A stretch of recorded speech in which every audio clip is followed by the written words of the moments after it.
Railway के महाप्रबंधक मिलिंद देउस्कर पहुंचे जमालपुर रेलवे स्टेशन पर हार्ड एक्सल डिटेक्टर का किया उद्घाटन। पूर्व रेलवे के महाप्रबंधक ने कहा कि जमालपुर रेल कारखाना और जमालपुर डीजल शेड का जल्द होगा कायाकल्प। साथ ही बरहड़वा से लेकर क्यूल जंक्शन तक जल्द ही तीसरी और चौथी लाइन का काम होगा चालू। पूर्व रेलवे के महाप्रबंधक मिलिंद देउस्कर पहुंचे जमालपुर। महाप्रबंधक के जमालपुर आगमन पर मुंगेर विधायक प्रणव कुमार ने अंग वस्त्र देकर किया सम्मानित। जमालपुर और मुंगेर शहर के रेल के विकास को लेकर जहां महाप्रबंधक से किए बात। पूर्व रेलवे के महाप्रबंधक मिलिंद देउस्कर ने कहा कि जमालपुर रेलवे स्टेशन पर अमृत भारत योजना अंतर्गत विकास कार्य चल रहा है। जमालपुर स्टेशन पर नए लुक में लोगों को दिखाई देगा। योग की थीम पर जमालपुर स्टेशन का किया जाएगा कायाकल्प। उन्होंने कहा कि ओवरब्रिज का कार्य भी चालू हो चुका है। मालदा डिवीजन अंतर्गत आने वाले सभी स्टेशन पर कांवड़िया की सुविधा का विशेष ध्यान रखा जा रहा है। कांवड़िया को रेलवे की ओर से विशेष सुविधाएं दी जा रही है। जमालपुर रेलवे स्टेशन पर प्लेटफॉर्म की संख्या बढ़ाने को लेकर उन्होंने कहा कि बरहड़वा से लेकर क्यूल जंक्शन तक जल्द ही तीसरी और चौथी लाइन का कार्य चालू होगा और चौथी रेलवे लाइन के बनने के बाद जमालपुर रेलवे स्टेशन पर 2 और नए प्लेटफॉर्म बनाया जाएगा। पूर्व रेलवे के महाप्रबंधक मिलिंद देउस्कर ने सिंगल मेंटेनेंस के कर्मचारियों से भी बात की और सुरक्षा मानक को ध्यान में रखते हुए कार्य करने को कहा। साथ ही कार्य को लेकर किस तरह से बेहतर किया जा सकता है उस पर भी उन्होंने कर्मचारियों से बात की। पूर्व रेलवे के महाप्रबंधक के साथ मालदा मंडल के डीआरएम मनीष कुमार गुप्ता साथ में थे। साथ ही साथ कई वरीय अधिकारी मौजूद थे।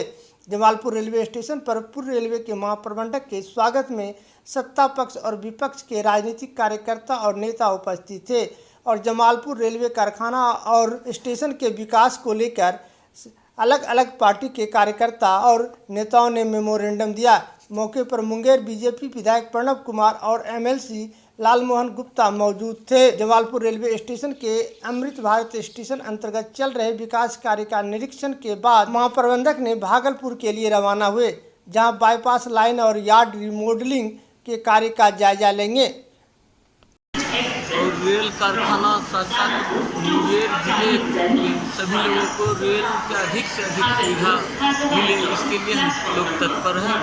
पहले भी 2 बार उनको ज्ञापन हम लोग दे चुके हैं, रेल मंत्री जी से भी मिले हैं और यहाँ जितने भी सामाजिक संगठन हैं, राजनीतिक संगठन हैं, सब का चिंता है कि जमालपुर रेल कारखाना, जमालपुर रेल स्टेशन का विकास कैसे हो। हम सभी जनप्रतिनिधियों को भी बधाई देते हैं, सकारात्मक अपना पक्ष रखे हैं और निरंतर नरेंद्र मोदी जी की सरकार है, माननीय रेल मंत्री अश्विनी वैष्णव जी हैं, उनके नेतृत्व में हमारे सांसद आदरणीय ललन बाबू हैं जो वर्तमान में केंद्रीय मंत्री हैं, उनके सहयोग से सम्राट चौधरी जी हैं, उनके सहयोग से हम लोग रेल के मानचित्र पे जमालपुर रेल कारखाना का और जमालपुर मुंगेर रेल स्टेशन का विकास अच्छे ढंग से हो रहा है और नवंबर तक इस कार्य को पूर्ण होने की पूर्ण संभावना है और फसाड बहुत अच्छा डेवलप किया है। जमालपुर की जो योग की थीम है उसके आधार पर जमालपुर स्टेशन को डेवलप किया जा रहा है और 12 मीटर का फुटओवर ब्रिज भी आने वाला है।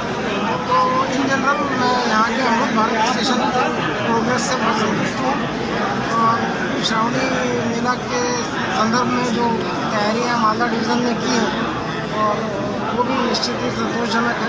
ट्रेनें स्पेशल ट्रेनें चलाई जा रही हैं, क्राउड के मैनेजमेंट का ध्यान दिया जा रहा है और फैसिलिटीज़ जो पैसेंजर्स के लिए है तो उनका भी अच्छा ध्यान दिया जा रहा है। सर, भागलपुर से जमालपुर के लिए तीसरी लाइन बनने की बात है।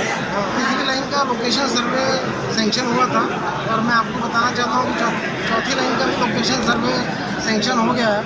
तो जल्दी तीसरी का चौथी लाइन पूरा बरहड़वा से लेके क्यूल तक तीसरी और चौथी लाइन का सर्वे सेंक्शन हो गया है, उस पर हम लोग काम करेंगे। इसमें सर एक समस्या है, रतनपुर और जमालपुर स्टेशन के बीच रेल सुरंग की भी ज़रूरत पड़ेगी, तो उसके लिए सुरंग के लिए अलग से प्रोविज़न है सर? हाँ, अलग से प्रोविज़न रहेगा। अच्छा, एक और मामला है सर, क्यूल एंड पर आप कुछ वर्ष पहले क्यूल एंड का तो मेरे ख्याल से ECR रेलवे में है, वहाँ पर तो ईस्टर्न रेलवे का तो कोई वाई कनेक्शन का मुझे आइडिया नहीं है, पता कर लेंगे, पर मेरे ख्याल से ECR का होगा। इसी रेलवे का होगा, ईस्टर्न रेलवे का कोई वाया कनेक्शन नहीं है।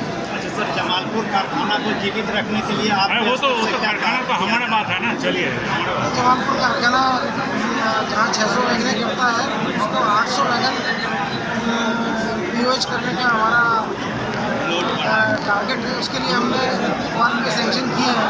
तो निश्चित ही जब रेलवे में लाखों वैगनें बढ़ती जा रही हैं, हम लोगों को लोडिंग भी बढ़ रही है और 2030 में रेलवे को 3000 मिलियन टन लोडिंग करनी है। तो ज़्यादा से ज़्यादा वैगनें उसका POH करने के लिए जमालपुर वर्कशॉप की अगर कैपेसिटी नहीं बढ़ेगी तो फिर हम लोग लोडिंग नहीं कर पाएंगे।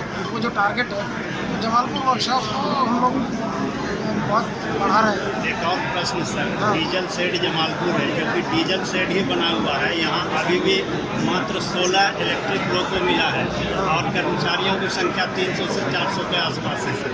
तो यहाँ पर इलेक्ट्रिक लोको क्यों नहीं मिल रहा है, कहाँ देर हो रही है? ऐसा है कि रेलवे का इलेक्ट्रिफिकेशन जल्दी हो गया, इस गति से रेलवे इंजन जो है वो बन नहीं पाए।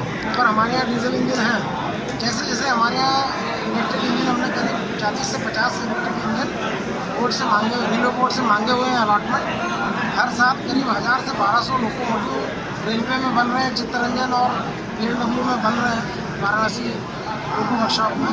तो हमें मिलेंगे तो हम यहाँ के सारे लोकोमोटिव उसको इलेक्ट्रिक लोको में कन्वर्ट करेंगे। सर एक कारखाना में सर 175 टन डीजल एक क्रेन है जो रेलवे बोर्ड में बहुत दिनों से बहुत वर्षों से लटका है वहाँ पर मामला। और एक नया चीज़ होगा जमालपुर कारखाने के लिए कि 175 ट्रेन 140 टन ट्रेन यहाँ बन रही है, 75 ट्रेन वहाँ यहाँ बनना है, उसके लिए स्वीकृति अभी तक तो 140 टन की क्रेन का सभी जगह इंडियन रेलवे में 140 टन क्रेन से हम लोगों का एक्सीडेंट रिलीफ हो जाता है। तो 140 टन की क्रेन बन रही है, 175 ट्रेन। सर, जमालपुर की प्लेटफॉर्म बढ़ने की संख्या है, तीसरी चौथी लाइन में जब काम करेंगे तो उस समय निश्चित ही नए प्लेटफॉर्म 2 प्लेटफॉर्म एक्स्ट्रा आने की संभावना। संख्या कम रहने से यहाँ पर ट्रैफिक की प्रॉब्लम हो रही है। अमूमन जगह गाड़ियाँ रुक जाती है और हमने उसका ध्यान रखेंगे। 3rd 4th लाइन में नए 2 प्लेटफॉर्म का प्लान करेंगे। ठीक है, धन्यवाद।